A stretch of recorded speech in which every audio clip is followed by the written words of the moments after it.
Good evening, everyone. I think some of us can claim bad weather, thunderstorm, something that has made our internet a little bit wonky, so we're a little bit slow in getting started. But thank you for being here. Afternoon. If you're in the Pacific time or in Hawaii or in Alaska, in the Eastern time, it's sort of the evening. So thanks for giving us part of your evening. Um, we will introduce Competition Council Chair for the American Canoe Association. I have been a member of the ACA since 1986. Very, very proud to be able to be part of the governance and part of the organization. So thrilled to be here, and hope that you get a lot out of this presentation tonight. So this is, if you have been listening or been watching about the panel discussions, this is the number 3 of 5. There have been 2 awesome panel discussions prior to this, and there will be 2 more after this. So, and all of them, hopefully you're watching either on your computer or through Facebook or YouTube. And if you know someone who wanted to see any of these, any of the past panel discussions, they can see it online. And it's on the ACA website where all the links are.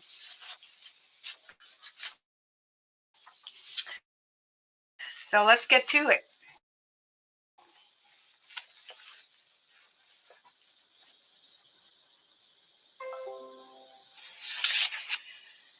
So this is all about meeting each other, giving you some information about the different types of paddle sports competition, and also particularly if you're not a competitor. If you are a competitor, it would be introduction maybe to some of the other disciplines.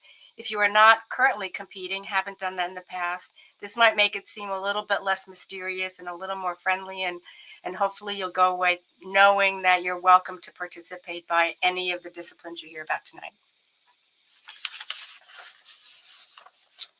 Next slide. So just a brief on the agenda. We'll talk a little bit about the disciplines. We'll spend the most of the time talking about 5 topics that we've thought would be of interest, and kind of posing some questions that we'll have our expert panelists here talk a little bit about amongst themselves. And then we'll open it up to Q&A from you guys, because you are the most important people in this meeting tonight. And then we'll wrap up, and hopefully we'll be able to provide opportunity for you to ask questions later, follow up with us, and ask anybody that you know who's part of your competition group or in a club that you know, to pursue some of the discussions that we've started here. So this you probably know. We've been around for a long time, and the kind of the committee, the different committees are stewardship, community, safety, instruction, and competition. Now we're going to try something. Let's see if we can make this work. No guarantees, but we're going to try a poll here. And if you are on your phone, you're watching on your phone, we're very sad, but please don't participate in these polls, because if you do, you'll leave us. You can't come back. But if you're on a computer or a tablet, pick up a phone and let's see, send the following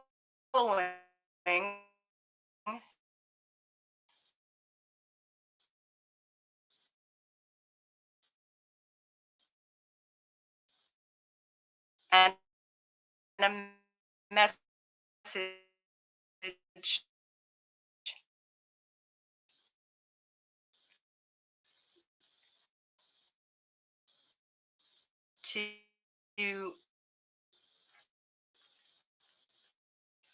this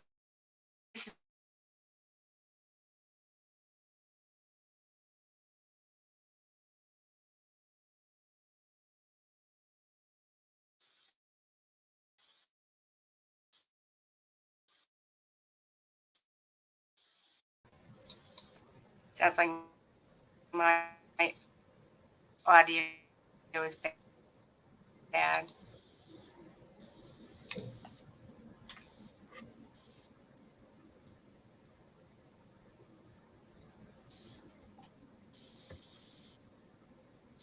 Suz, you're the only person I can All right. see. Hi. So as you can see, so I don't have the presentation in front of me, so I will do the best I can.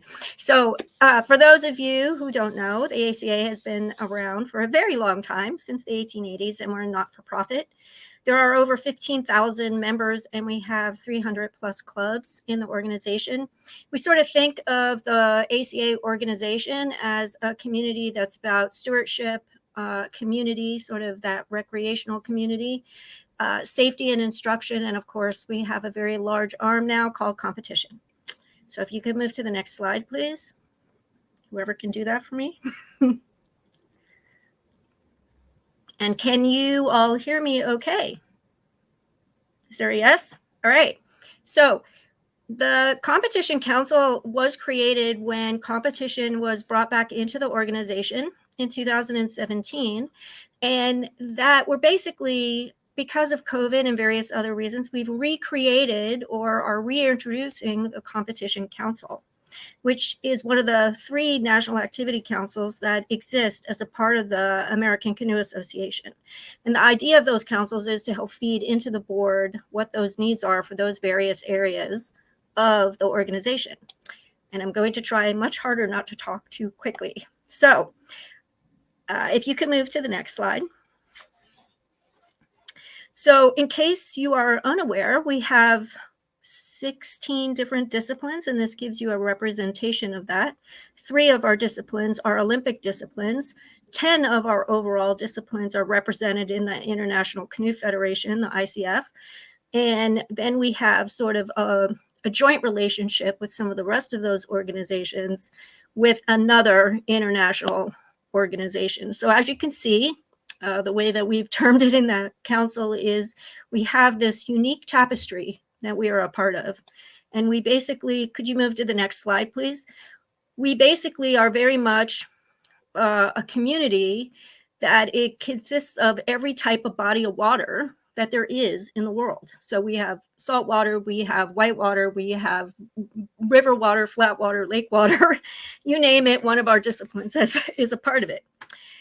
We think of the responsibilities of the Competition Council sort of to represent, promote, qualify, and encourage all of our various disciplines and participants with this goal to help all of our paddle sport athletes achieve what they wish or to be standing on the podium in terms of being a competitor. If you could keep moving on then. This again is one of our, sort of represents our Olympic disciplines. If you could keep going. All right, so everybody says this: humans love to challenge themselves.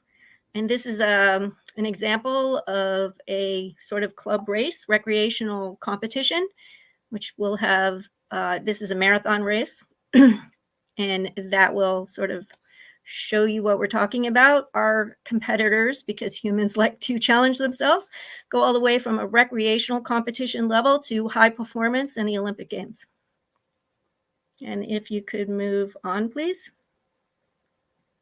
And this is an example of our tapestry, as we call it. And as you can see, we have a representation. What we're trying to show you here is actually how many different organizations that we're actually sort of involved with or a part of. And that goes from a local US level. I call the US level local, apologize, but that's how I think of it. And in that case, we have not just the American Canoe Association that we work with, but some of our disciplines will work with the Canoe Association, they will work with dragon boating, they work with another SUP organization or the surfing organization, and of course the outrigger or Va'a community. Also rafting, which you cannot, I think, see there, but every single federation that represents sport sort of has a chain that they report up to in various components. and that goes sort of to a Pan-American level, which represents the Americas, continents, and the Caribbean islands and Central America. And you can see there is what we call COPAC that represents about 7 different disciplines. There is a Pan-American Dragon Boat Federation that we work with, and a surfing association for the Pan Americans that we work with. All of those Pan American organizations work up to an international level, or an international competition level, I guess is what you would say. In our case, for the Olympic sports and for 10 of the disciplines, we go through the International Canoe Federation, commonly referred to as the ICF. Our 3 disciplines, of course, go up to the Olympics and through. And then we have some various other organizations that are higher level competitions, like the International Masters Game Association, the International World Games Association, International Dragon Boat, International Surfing, International VAA, there's international rafting, and all of those are sort of identified under that international world. I hope that answers some of that sort of question. If we could move on to the next slide. Thanks. I'm back. Oh, that's awesome. Thank you. Okay, so here we're going to try this poll again, see if this can work. Oh, maybe it won't work because we can't use my computer. This would be fun if we could do the poll. I think we're going to have to pass on it. But you get a prize if you can guess which International Canoe Federation competitor this was. He's a team member for the squirt team in the U.S. freestyle competition in Columbus, Georgia last fall. So let's just keep going past the poll because my computer is a mess. Thanks. So we're going to move on to the panel discussion, which is really kind of I think the most important sharing time. I'm going to introduce, could you go to the next slide? We have 4 awesome people here. One you've just heard all about. But Matt on the left and on the top, who's waving, is an enthusiastic waterman since childhood. He hails from Cape Ann, Massachusetts, home of Blackburn Challenge. He's an ACA competition member and lifelong multi-sport athlete with more than a decade of experience as a competitive surf ski paddler, passionate about developing ocean racing in the U.S., proudly representing the Northeast region on the ACA Ocean Racing Committee. And next, Suzanne, and she may have described herself a little bit, but she does an awful lot. She's the chair of the Sprint Officials Association. She's on the board as our treasurer, COPAC board member and treasurer, member of the ICF Finance Commission, 30-plus year ICF Sprint and Marathon certified official, as well as recently an ICF SUP certified official. And she's been part of paddle sports her entire life. She has an immediate family who continues to be involved in paddle sports. She spent her summers at Lake Sebago in New York State, which exposed her to recreational paddle sports, sprint, marathon, slalom, and sailing, and currently resides in Seattle. That's a lot, Suz. So Mike Cook, with the glasses there, he has been outrigger racing since '75 and whitewater racing, open canoe since 1990, where he's won 14 gold medals. Race organization for several slalom events, including the age-old, wonderful New England Slalom Series, and he chairs the ACA Open Canoe Slalom Committee, where he has been a member from '96 to 2009. He's been chair since 2009. And he also is a racing coach for the Cayuga Outrigger Club in Ithaca and a member of the East Coast Outrigger Association. Mike, I know it's been hard to make it here, so thank you so much for making it. Lee Liebfarth with the cap is the chair of the ACA Slalom Competition Committee, and he has been actively involved in paddling for over 40 years. He is an Olympic coach, president of the Nantahala Racing Club in North Carolina, and previously served as the COO of the Nantahala Outdoor Center, where he oversaw paddle sports operations. He lives in Bryson City, North Carolina, with his wife Jean and their daughter Evie, who represented Team USA in the Tokyo 2020 Olympic Games and will probably be in Paris paddling for the US in Paris. So thank you guys so much for being here. That's a lot of words, but it's because these guys are so experienced, and I hope you appreciate all the years of dedication and passion that they've invested in the sport. Okay, now let's go on to the good stuff, the better stuff.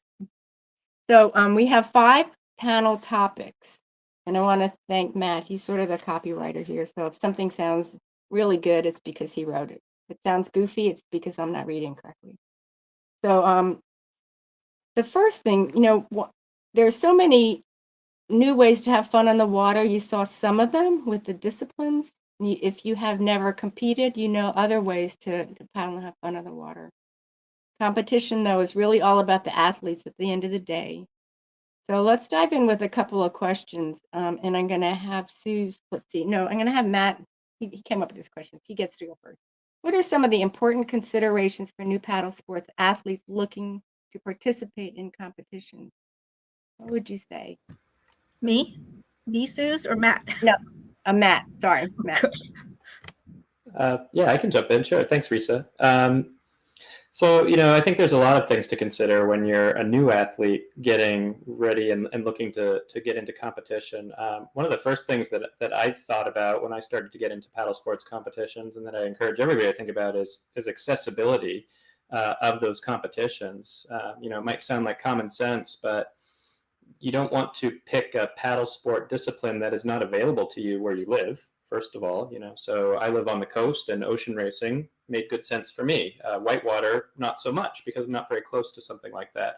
If you're close to a particular context, then I think that lends itself very well to you participating more, and that's really what you're looking for. You want to find something to participate in, and then secondarily to that, I'd say you're looking for what I like to think of as sort of challenge alignment. You want to find competitions that are right sized and right fit for you where you are in your performance journey, your athletic development. So I think those two things: finding a particular discipline that's accessible to you so you can participate frequently, and then also finding competitions specifically that fit with where you're at in your development. Cool. Thanks, Matt. Here's another question. Suz, you can take this one. In what ways has the evolution of equipment technology impacted competitive paddle sports? What are some of the emerging trends that we might be aware of? Oh, I'm sorry. That's not the question. I'm sorry. What are the key factors contributing to athletic development in USA paddle sports today? How has this evolved over the past few years? Well, I think I'm going to go back and talk about accessibility for a minute, because I agree. I really feel like there's a lot more local racing that's happening, and that can be very at various levels. You can compete just with a group of people on the water, or you can find some higher level competitions even in a local area. So I think there's a lot more racing than there used to be in the past, which sort of can help yourself. But I would say that from my perspective, accessibility to classes and programs is a lot easier, compliments of the internet existing.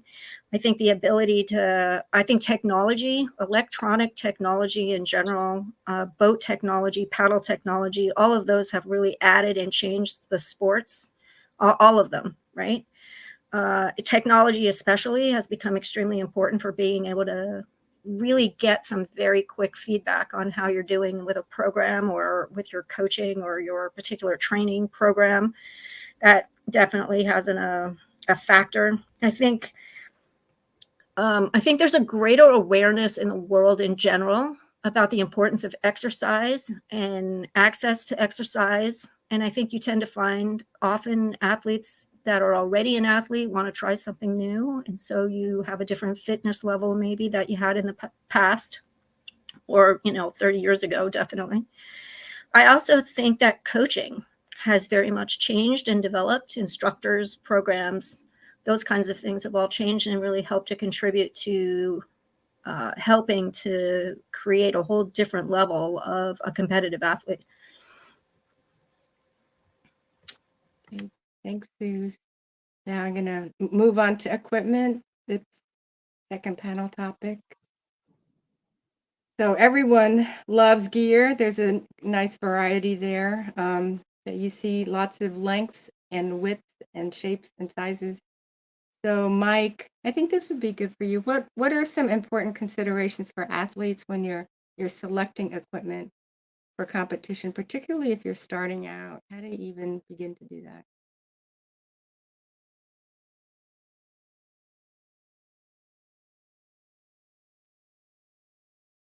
That's for Mike. I don't know if you're muted or not.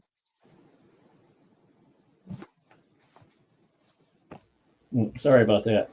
So in open canoe slalom, we're somewhat unique in that we have 26 classes that we race. And what that means is that you can come with pretty much with the boat that you happen to own and bring it to a slalom race, and there will be a class for you to race it.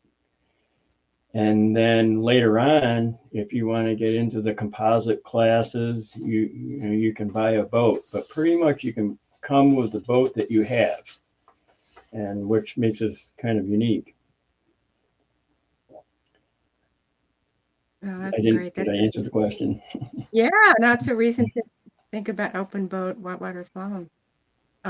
Lee, how about you? Here's the second one.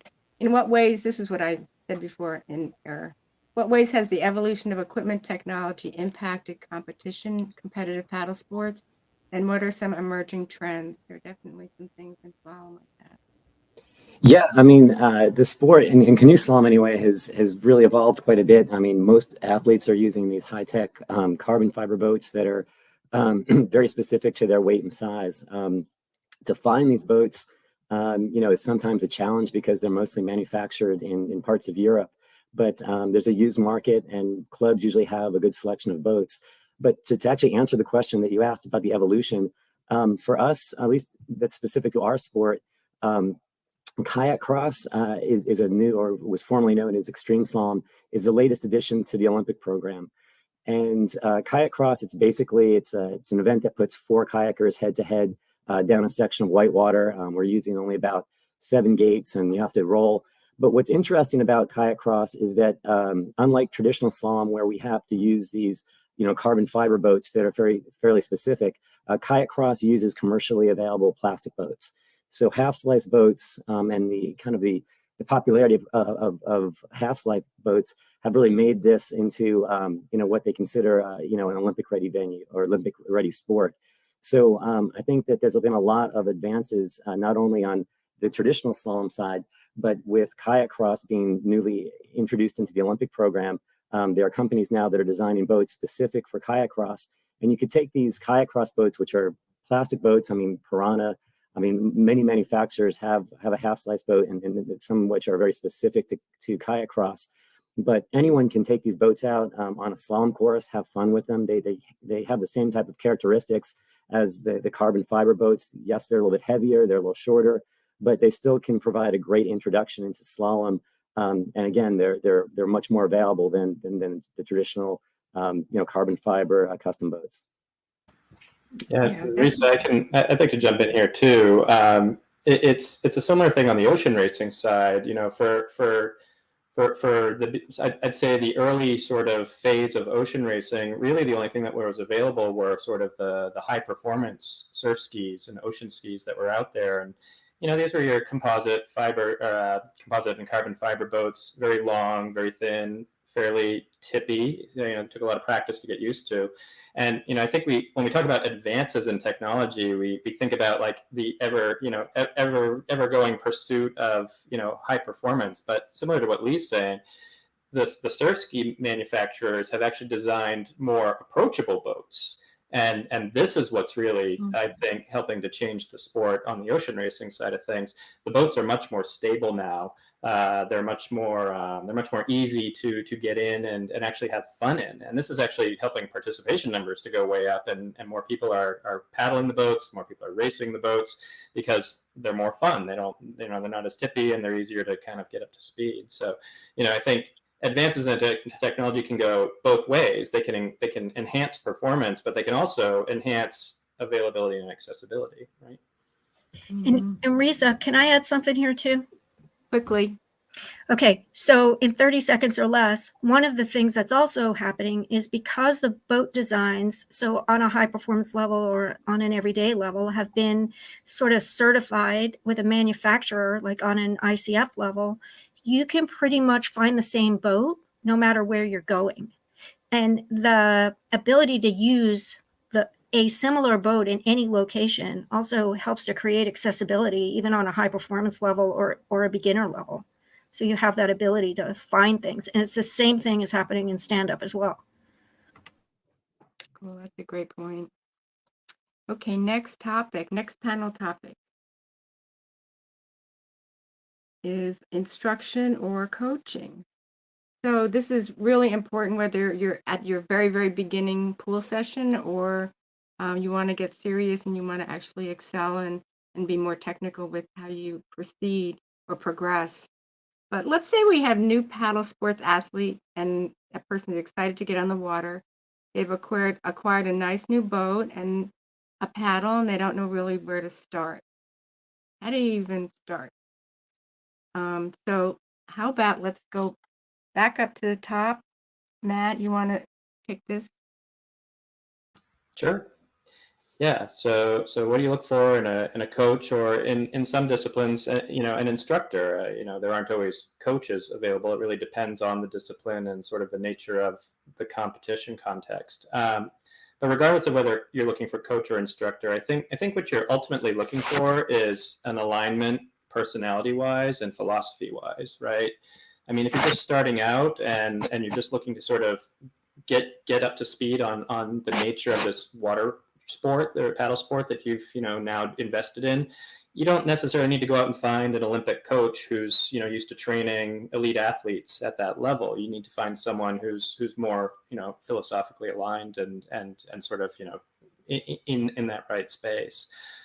You're also looking for an instructor or a coach who's available, from an engagement perspective. I think you want to talk to, you want to talk to a couple of different instructors or coaches and see who has the availability to work with you.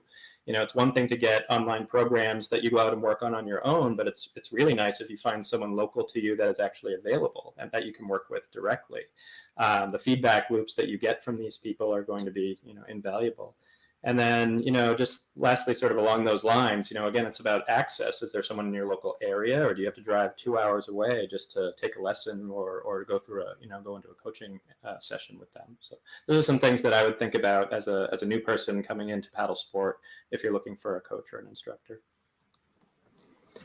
Yeah, I would actually jump in with just something along those lines. I was at a coaching seminar years ago, and they said that, or the statement was that coaches can't motivate athletes, and by definition, the motivation has to come from the athlete.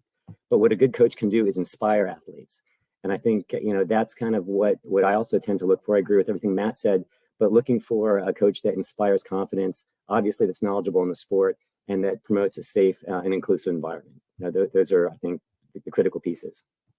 Mm-hmm. Yeah. Suz, how about you? For someone new to competitive paddle sports, what are some common misconceptions about coaching? How does a coach add value beyond basic training? And I really love all of these topics, and any one of these topics could be its own live stream. I think we could all talk about it for a really long time. Because we all sort of see it from a slightly different point of view and all very similar, actually. I agree with what Lee said, right? An athlete, you need a coach that you're in alignment with, what your goals as the athlete are. You need to know that the coaching philosophy or what this coach is going to offer is in line with those goals. But you need to come to the table, so to speak, the program or the coach, ready to go, on time, with the right clothing, ready to participate, and to be willing to take constructive criticism and to accept the fact that, especially if you're a beginner, you're going to fail. You're not going to be the perfect person in a boat the very first time around. And I think that I think what you said very much about how a coach is the inspiration, can inspire an athlete, is very valid. The coach is not the miracle worker. They're not going to make you the perfect athlete overnight. It's a process that takes time. And I think a coach that is willing to sit down and talk to you and create goals with you and work towards what your goals are, and that you can communicate back and forth with, that the coach can like tweak things, that's what you want to do. You have to have that feedback going in both directions, both from the coach to you and you to the coach as the athlete. It's just. Thank you. Mike, here's one for you. A lot of the disciplines, the majority of the disciplines that we have in this country and around the world use boats where you kind of start over there and then you move over there in a straight line, hopefully, and faster than anybody else. But there are a few disciplines that utilize whitewater and take advantage of what whitewater provides in order to make the competition unique to itself. So if you are interested in one of those kind of things, how do I learn? I'm a beginner paddler. How do I learn to do that type of paddling with not going in a straight line, like slalom and like freestyle? Where do you start? Well, show up at a local slalom race. Especially in open canoe, you'll find that everybody's trying to help you. There's always somebody there that can help you. You can be a complete beginner. You can show up without a boat usually, and somebody will give you a boat and get you started. If you're at home to practice, just start out in flat water. Try to make that boat go straight. Try to go around obstacles that maybe you place in the water, like buoys. And get out on some whitewater. And one thing about slalom, it's the best teaching tool. If you want to be a good whitewater paddler, it's the best teaching tool there is. When I go out on the river and play paddle, I can tell from a quarter mile away somebody that's had some exposure to slalom just by the way they're using the river and all its features. And that's how we usually get most people into slalom. They'll ask me, how did you do that move? How did you ferry across there? Oh my goodness. Well, come to a slalom race and you'll learn this stuff. Great, thanks. Okay, next topic number 4. So competition. Now our new athlete has acquired their equipment, has had a little bit of instruction, and so it's time to compete. Let's see, how about we'll go to Lee. What should a new paddle sports athlete know about entering their very first competitions? How can they prepare effectively for the challenges and opportunities? Rank beginner, what would you say? No, it's a great question. I actually agree with everything Mike said in terms of, finding the right race, finding the race that fits, that we want to start with these local races. These local races are fantastic. They're for newer athletes. The courses are typically a little bit easier. And they really, they foster a fun and supportive environment. I think that finding the right race is maybe the first step. And then once you've kind of gotten into that site, once you've gotten past that first race, it's easy to make connections to help you get to the next races, or to find other people to train with, or maybe even to find a coaching group.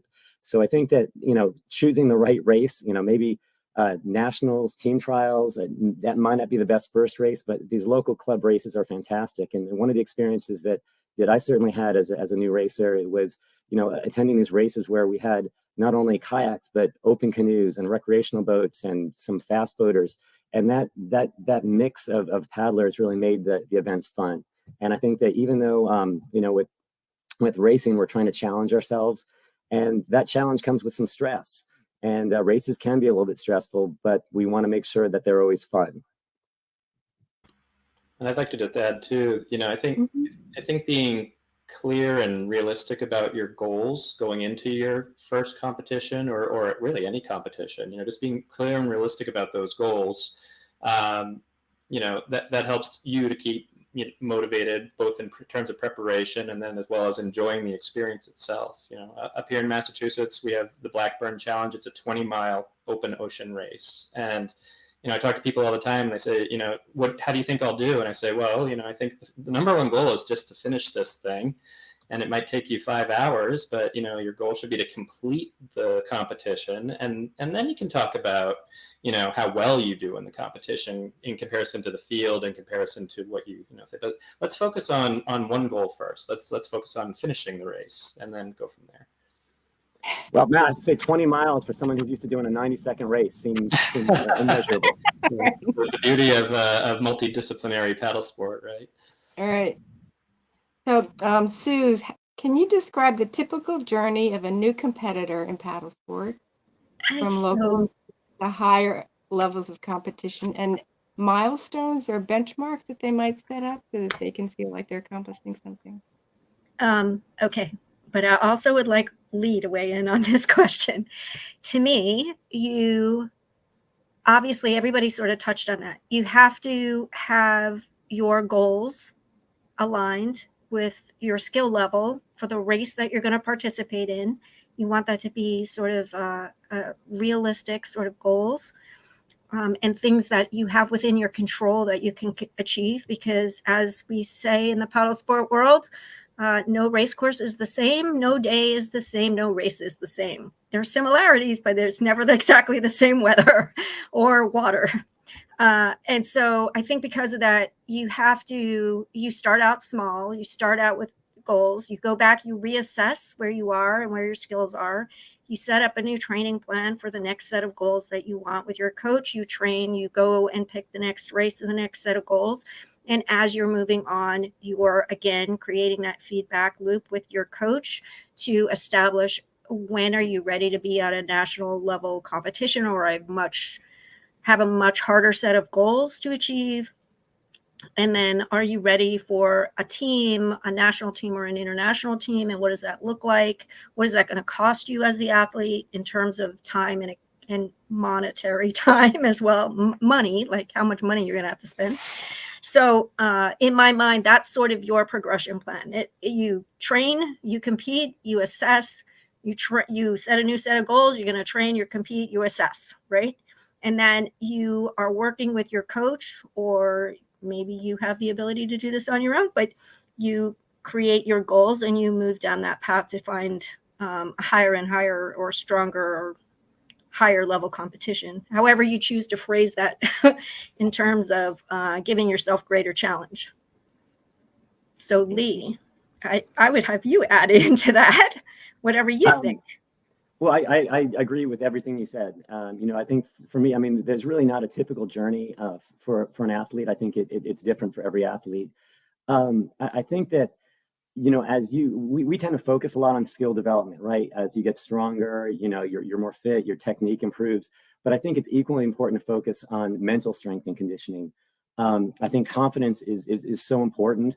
And, I guess my recommendation would be just to avoid pushing too quickly to the next competitive level.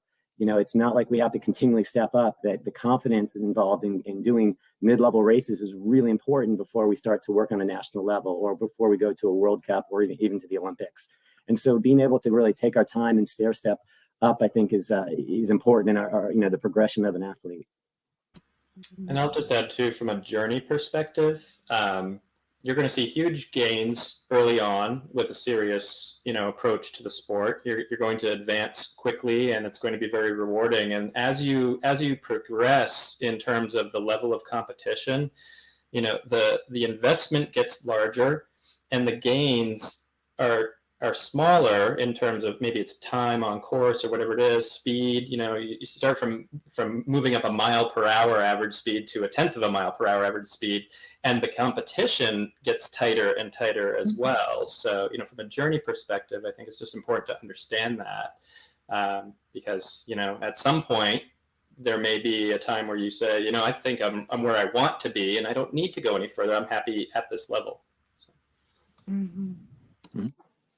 And I said that there's really but when we talk about progression, like it usually starts at the local race level, then goes to national races like team trials, US nationals, age group nationals. And then it tends to move to international, where racers are going abroad to race in ICF ranking races or other types of events. And from there, it goes to a national team level. The national team becomes, more and more exclusive. So as we get farther along, the pyramid gets smaller and smaller as we get to the top. I guess the top of the pyramid for each of our sports is a little different, whether it's a world championship or the Olympics or whatever that happens to be.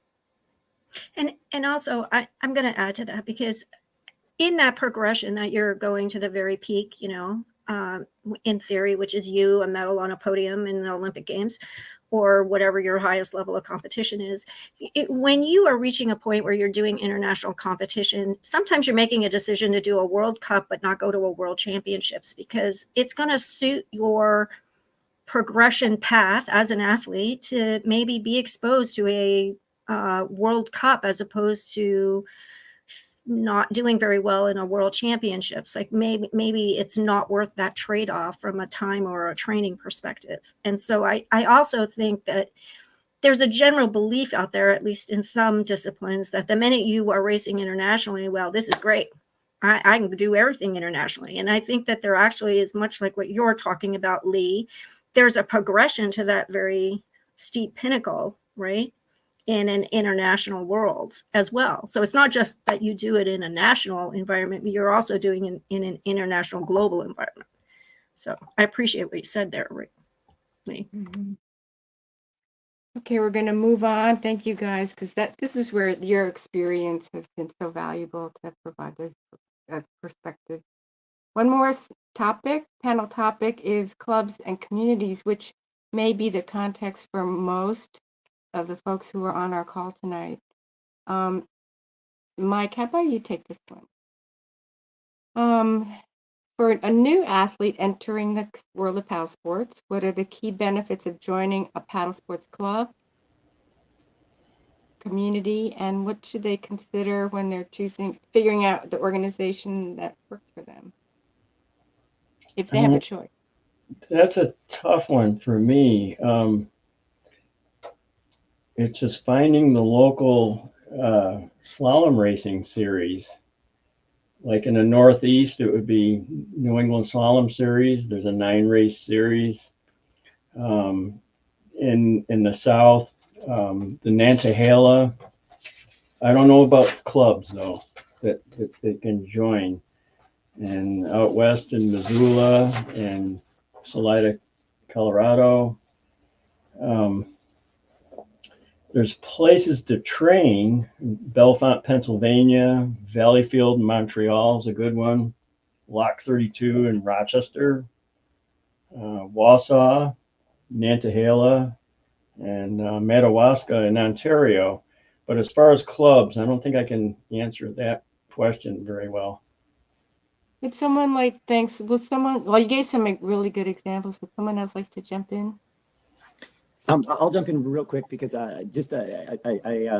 if you go to the ACA website, there's actually a section of Paddle America clubs, and those Paddle America clubs, you can kind of search by region, by state, and that gives you a good, kind of a blueprint of what clubs might be available in your region that could help you get involved in competition. Not all clubs have a competitive part to them, but there are several of them that do, and I know a lot of clubs even promote some type of race or series of races. And I'll also add to that in terms of like what we want to look for. The clubs are really where the majority of our athletes get started. That's where they get introduced to the competitive side of things, and there's kind of a trifecta that I look for when we talk about the ideal training situation or the ideal club, and that's having a good training location, having a coach, and having a training group. And if you can have those three things, the coach, the location, and the training group, that kind of leads into, that allows people to progress in the competitive side of the sport. And I'm going to add to what Lee said. And I'm sorry, Matt, I just overruled you.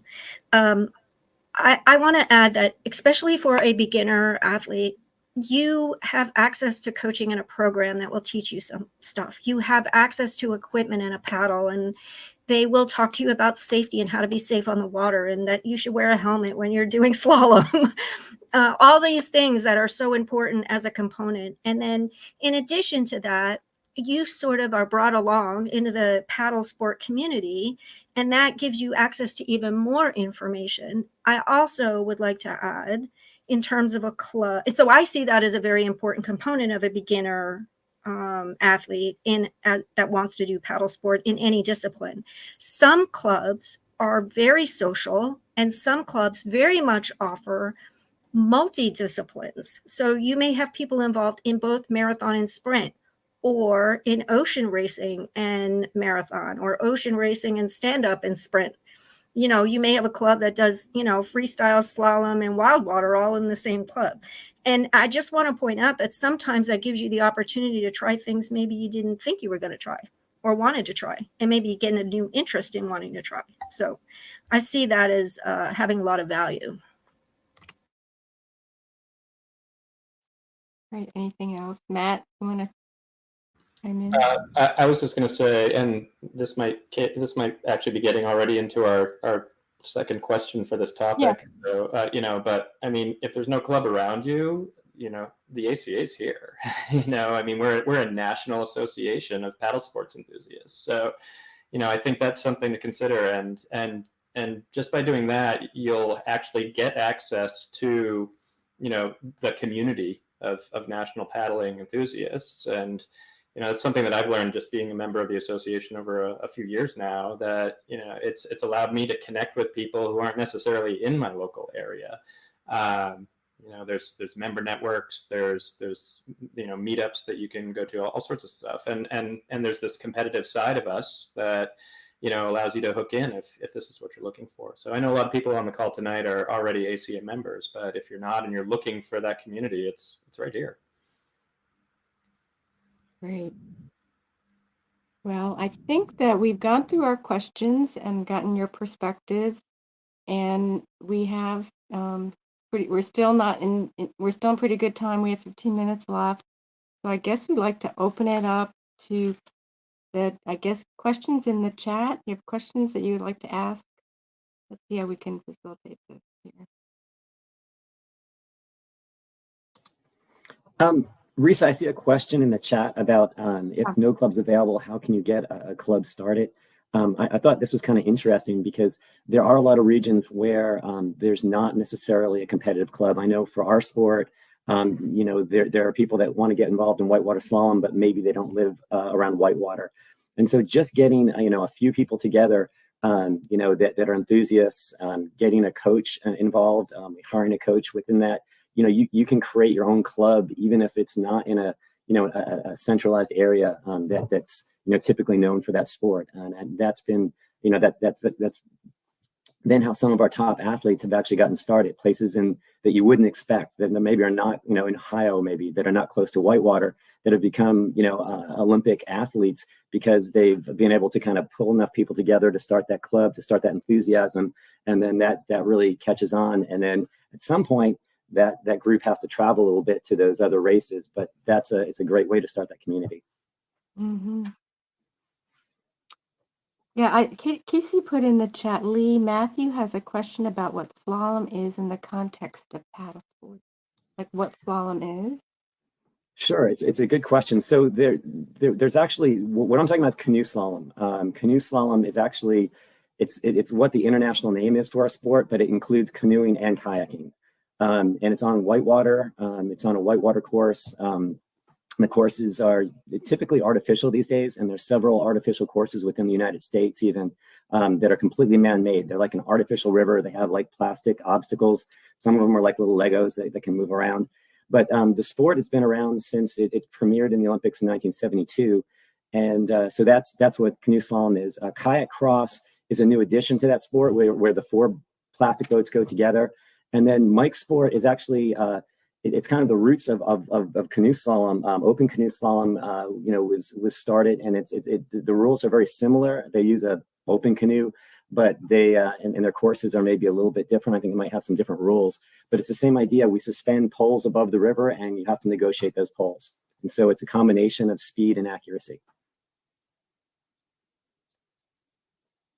Any other questions? A lot of times we take that was so great to hear, Lee, because we take it for granted, those who assume other people know.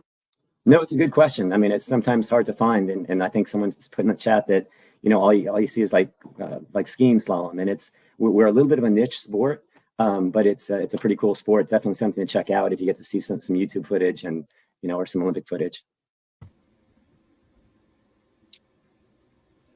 Yep. Any other questions?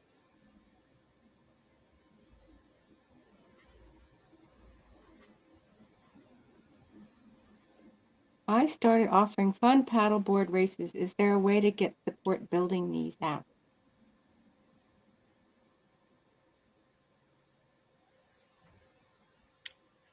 The answer is yes, but we just need to know where you are.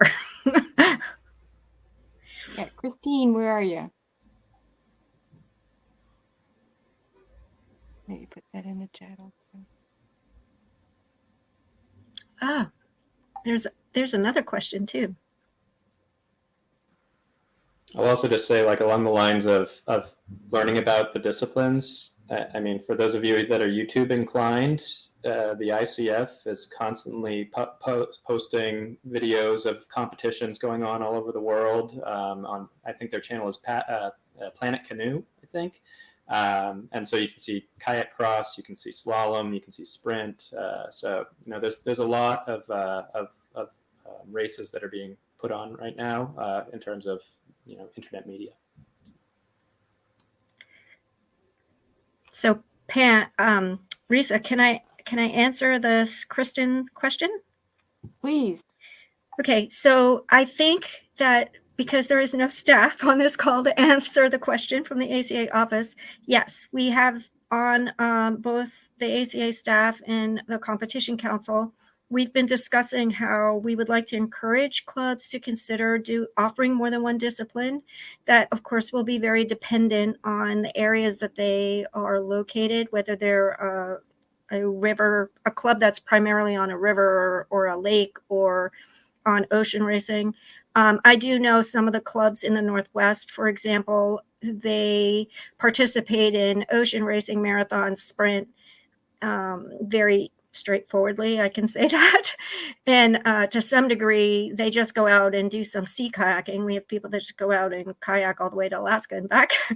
So I think the answer is yes. And we're definitely encouraging that as people are interested. And Risa's come up with an idea that if you are looking to maybe be exposed to a particular discipline, if you get in touch, we're trying to connect clubs to a person that might be able to help show them that particular discipline.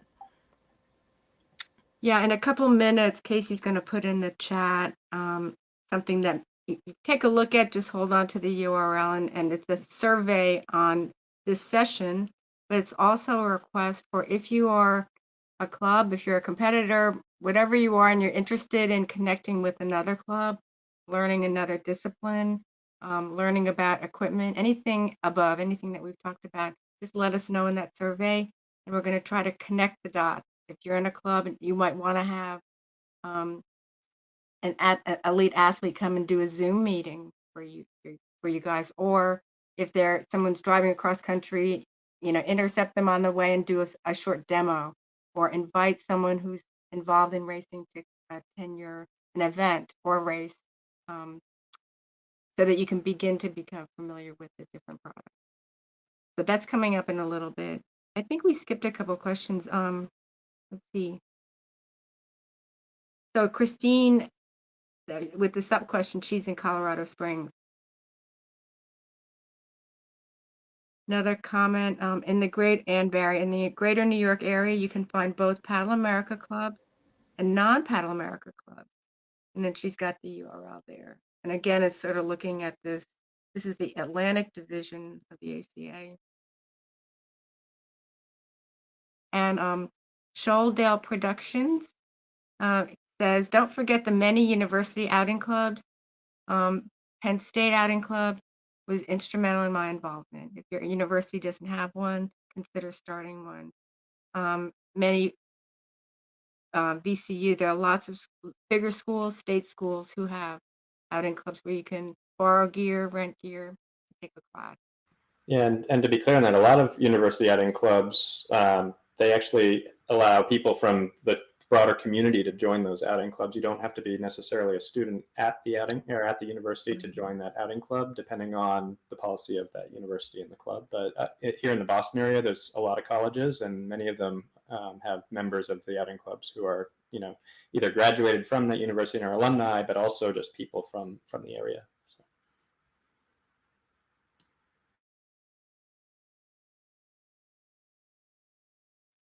One thing that I always think of, I can't think of the name of there's a fellow who did a podcast for a couple of years in the DC area, and he did all sorts of topics, but his name of his podcast was called something like My Last Swim, which was just alluding to the fact that everyone who does this sport, whether you're beginning as a paddler or you're beginning to compete, is not that far away from having been a beginner.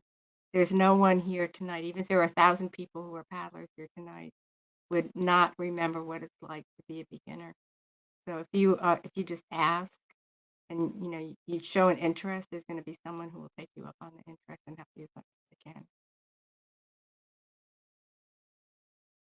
Any other questions? Beginning to figure this out. The chat.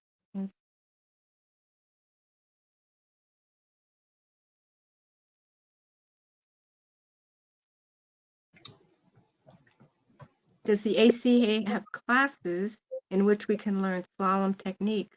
Ooh, that's a really good question. I think the answer is some. Anybody know better than I do? It's something that we've been talking about, actually. We've been working with Jed Hinckley, who's the competition director, about coming up with a curriculum for canoe slalom and to try to introduce people to canoe slalom. One of our goals is to create more coaches as we approach the next Olympic cycle. So the answer is you could go to a club to do that, but we actually are working on programs that would be an introductory slalom program. Ooh, how about slalom program for open canoe?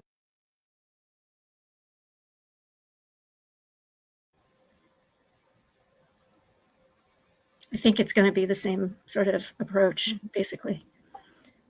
So, Mike, is there a good place for somebody to go right now to learn open slalom canoe? Well, really just show up at a local race and you can get a lot of coaching. I'm hoping someday that slalom is brought up in the ACA instruction part of the programs. Because like I said before, it's the best teaching tool there is. And handling a boat. Right. Putting it where you want So it. Susanna Pierce, who just asked this question, I also think if you go and look on the ACA website under the instructor side of the organization, you can look to see if there are skills there that are some crossovers that you might be able to learn from. There was another question too, by the way. Risa, did you see the one about gear being exchanged? Yeah, Pam Dillon asks, is there any interface where gear can be matched up or donated to new paddlers? I don't know that there's a large scale effort like that. I live near Washington, D.C., and we have lots of programs where I have 10 people sign up to do pool sessions, and the APB goes out and we find 10 boats, 10 paddles, 10 life jackets, and 10 helmets to provide for those people, to use for several weeks or, whatever. In that, we're lucky because there are lots of people and lots of boats to borrow. Used market, someone mentioned earlier, that's not sometimes a good avenue. So it's worth exploring. If you can find a club. If you can't find a club and you can find a store, a retail store that sells boats that are sort of like what you want, usually not a Walmart or a Dick's necessarily, but a specialty store, they will know the people in the community who know. The club might not be based at the store, but they will know. There's a lot of Facebook Marketplace now, right? And there's not just Facebook Marketplace, but Craigslist. And once you start to plug into a paddling community, you might find that they have their own resources, that they might have a list server group that tries to exchange information about what's available in the area. I find that there is, we just had it happen on the sprint side. There's a boat in California that somebody is looking to let go of, and it's going to be sort of picked up by a group that needs it for a new club that's being created. So there's a lot of communication that happens in the world, back and forth when you start plugging into the community. And I honestly, that's how I found my husband's outrigger boat. I found it through a Facebook Marketplace group. So definitely there's a lot of resources there. I don't think, Pam, there's any one interface place, and that would be a really good question for the new paddle sport trade coalition to ask. Yeah, I'll just It's a good idea, though. that you know, the paddle sports community in the USA is very big, but the discipline specific communities are each relatively small. So I think, I mean, I'll just speak for the ocean racing community, especially the smaller, section of it up here in the Northeast. Whenever anybody discovers that there's a new community developing, or even just a new person interested in becoming part of the community, resources just gravitate to that initiative. So, in Burlington, Vermont, there's a burgeoning ocean racing community on Lake Champlain, and we have managed to line up outrigger canoes. They purchased a used OC6 from someone in the Boston area to help get that part of their community going. So everybody just gets very excited when someone or some entity new comes to the community, and resources tend to flow in that direction. And once again, I would encourage you to look at a Paddle America club that's near you, and don't be afraid to just reach out to, even if it's like info at, Duluth Paddling or whatever it is. If someone is interested, that comes from a new person that shows up and is in their community, for sure, they're going to help you out, and they'll be a knowledgeable source of information. And I think, Risa, we've shown that while we're all a little different in our disciplines, the similarities in what the needs are very similar in what you're looking for as an athlete or in a coach or whatever, even though your technical skills are different in each of those disciplines, and that we will all help another discipline. So you can ask, slalom can ask a marathon person, we'll all just try and help each other out. We're all part of the same community, really. Well, we're at the hour. We're a little tiny bit past the hour. Sorry for the technical difficulties, but I saw several times Joseph and Casey, a couple people put the survey link in the chat. So please take a second to fill that out. It's really short, but I think important, besides telling us if you thought that this was an okay session, that was fun, and you learned, that if you have information that you'd like to share, questions about learning, questions about gear, please put that in there. We will get back to you, because this is what we do. So thank you, Suz and Lee and Matt and Mike and Corwin Communications, Joseph and Casey in the background for helping out. And we appreciate everyone who's here today, whether it was 2 of you or 100. And hopefully we'll see you on the water. And thanks for being a member of the ACA if you are. And if you're not, give it a thought. Thanks, And thank you, everybody. Risa. Thank you. Thanks, everyone. Thanks. Thank you. And Mike.